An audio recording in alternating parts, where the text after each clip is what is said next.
Bonjour amis d'hier, d'aujourd'hui et de demain. Eh bien aujourd'hui, rentrée en Dordogne, je vais vous présenter mon ami Maxime. Maxime qui va vous parler de ce qu'il fait, de sa ferme qu'il a aujourd'hui. C'est un agriculteur extraordinaire et qui nous fait donc des tomates, des pastèques, des melons. Voilà. Eh bien, Maxime, j'aimerais que tu nous parles un petit peu de ta passion et de ce que tu fais ici aujourd'hui. Eh bien, merci beaucoup pour tous ces compliments. Eh bien, moi, ma passion, c'est dans mon travail là aujourd'hui, donc c'est à la ferme. Je suis maraîcher maintenant depuis 2 ans. Il y a une préparation de ferme qui a duré plus longtemps. Mais voilà, ça fait maintenant ma 2e année que j'entame saison maraîchère. Et puis ça démarre plutôt bien, voilà, avec les légumes d'été, les melons et pastèques, là c'est un test cette année. J'en ai jamais fait à part une fois en formation. Donc on va tester, et puis après il y a plein d'autres légumes de saison, comme les tomates, les aubergines, les poivrons, les oignons et tout ce qu'il peut y avoir. Voilà. Et après sur la ferme, ce qui est important, c'est que je suis 100% bio. Ça, j'y prête vraiment attention et ça, je suis bio depuis le départ. J'avais de la chance d'avoir une prairie, donc elle a pu être convertie directement. J'ai pas eu d'attente en conversion.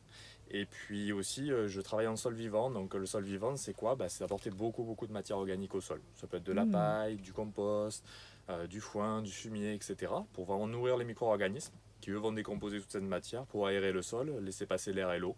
Et puis après avoir une vie dans le sol qui est assez importante et qui permet d'avoir des cultures en meilleure santé. Ça n'empêche pas les ravageurs, ça n'empêche pas les maladies. Ça, il y en a toujours, hein. Tout paysan et agriculteur, voilà, on en trouvera toujours. Mais par contre, c'est vrai que voilà, ça apporte quelque chose au sol et la fertilité du sol est très bonne. Et voilà, on ne va pas travailler le sol non plus, on va juste l'aérer de temps en temps sans le retourner. Et puis travailler avec des engrais verts, donc c'est différentes plantes qu'on va mettre en place. Des couverts végétaux au moment où il n'y aura pas de culture, pour venir travailler le sol différemment avec les racines et pouvoir les laisser se décomposer. Voilà. Et c'est vrai que ça marche plutôt bien. Voilà, après 1 an et demi. Je vais vous donner un petit aperçu. Regardez ce qu'il nous fait, c'est extraordinaire. Et alors là, on n'est que dans une serre et je vous garantis qu'il y en a plein d'autres. Et là, c'est merveilleux. Nous sommes donc à la ferme des Banigots. Pourquoi les Banigots? Alors pourquoi les Banigots? Parce que c'est le lieu-dit. Voilà, qui s'appelait comme ça, et donc ce lieu-dit, moi j'ai repris le nom. Et il y aurait une petite histoire au temps des Wisigoths, donc si on remonte l'histoire, qui aurait été le fait que, alors le nom est moins glamour, mais banni pour le verbe bannir et goth pour gueux, donc les gueux qui auraient été bannis au Banigot. Alors après, à mettre entre guillemets, parce que ça reste l'histoire, et il y a des historiens qui expliqueront mieux que moi, hein, je suis maraîcher, voilà. Mais oui, voilà, donc j'ai gardé le nom du lieu-dit qui me paraissait important.